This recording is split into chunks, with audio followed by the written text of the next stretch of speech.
So welcome students. In this question you're given that you have two sets of data, and for the first set the number of readings is 5, mean is 2 and the variance is 4. For the second set, mean is number of readings is 5, mean is 4, the variance is 5. So if these two sets are combined, if the two data are combined, what is the combined variance? That's the question. This is a formula based question. So for this you need to remember two formulas. That is, first, mu combined is equal to n1 mu1 plus n2 mu2 by n1 plus n2. This is the first formula which you need to remember for the combined mean. So if you apply this here, so 5 times 2 plus 5 times 4 by 5 plus 5 is 10.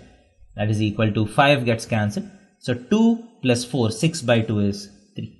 So the combined mean is 3. Next, so you're asked if you want the combined variance. So combined variance is equal to, the formula is n1 times mu1 square plus sigma 1 square plus n2 times mu2 square plus sigma 2 square by n1 plus n2 minus mu combined whole square. So this is the formula for new variance, that is new standard deviation whole square.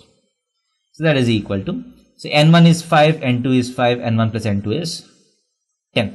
So this n1, n2 is cancelled out 2 times.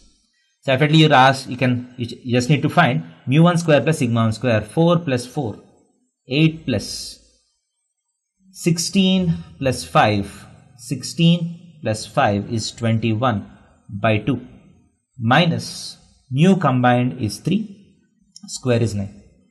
That is equal to 8 plus 21, 29 by 2. So 29 by 2 minus 9. That is equal to 29 minus 18, have 11 by 2 or 5.5. So that will be the new variance for the combined data. Thank you.